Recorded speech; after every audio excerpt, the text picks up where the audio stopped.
شب معراج اسلام کی تاریخ میں ایک اہم واقعہ ہے اور اس پر ایمان لانا لازمی قرار دیا گیا۔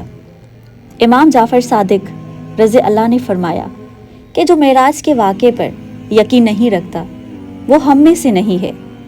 قرآن حکیم میں بھی اس مقدس رات کا ذکر آیا ہے جس میں واضح طور پر یہ لکھا گیا ہے کہ ماہ رجب کی 27 تاریخ کو اللہ تعالیٰ نے حضرت جبرائیل علیہ السلام کو حضرت محمد مصطفیٰ صلی اللہ علیہ وآلہ وسلم کے پاس بھیجا، انہیں 7 آسمانوں کی سیر کے لیے، اور قرآن حکیم میں اس بابرکت سفر کو معراج کا نام دیا گیا۔ 27 رجب کی رات حضرت جبرائیل علیہ السلام حضرت محمد مصطفیٰ صلی اللہ علیہ وآلہ وسلم کے گھر حاضر ہوئے اور آپ صلی اللہ علیہ وآلہ وسلم کو نیند سے بیدار کیا اور اللہ کا پیغام دیا۔ حضرت محمد مصطفیٰ صلی اللہ علیہ وآلہ وسلم نے اٹھ کر وضو فرمایا اور اپنے گھر سے باہر تشریف لے آئے۔ پہلے آپ صلی اللہ علیہ وآلہ وسلم خانہ کعبہ تشریف لے گئے اور وہاں سے مسجد اقصیٰ تشریف لے گئے۔ مسجد اقصیٰ سے آپ صلی اللہ علیہ وآلہ وسلم نے 7 آسمانوں کی طرف سفر شروع کیا۔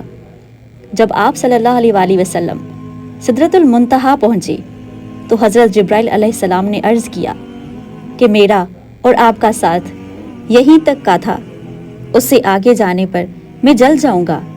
آگے کا سفر حضرت محمد صلی اللہ علیہ وآلہ وسلم نے اکیلے ہی طے فرمایا۔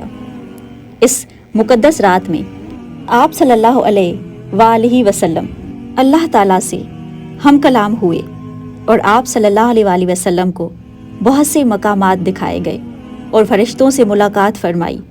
آپ صلی اللہ علیہ وآلہ وسلم نے سب کو نماز پڑھائی۔ اس رات آپ صلی اللہ علیہ وآلہ وسلم کو جنت اور دوزخ بھی دکھائی گئی۔ آپ صلی اللہ علیہ وآلہ وسلم نے طرح طرح کی سزا میں مبتلا لوگوں کو دیکھا۔ اس رات امت محمدی کو 5 نمازوں کا تحفہ بھی دیا گیا اور ساتھ ہی ان 5 نمازوں کی ادائیگی کے بدلے میں 50 نمازوں کے ثواب کی بشارت سنائی گئی۔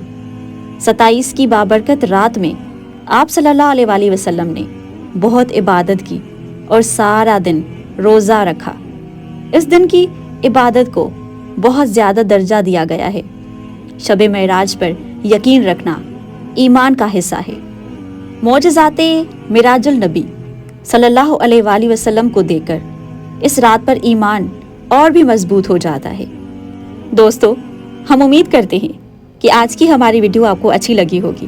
اگر اچھی لگی ہے تو ویڈیو کو لائک کیجئے، کامنٹ ضرور کیا کریں، دوستوں کے ساتھ شیئر کریں، ہمارے چینل کو سبسکرائب کریں۔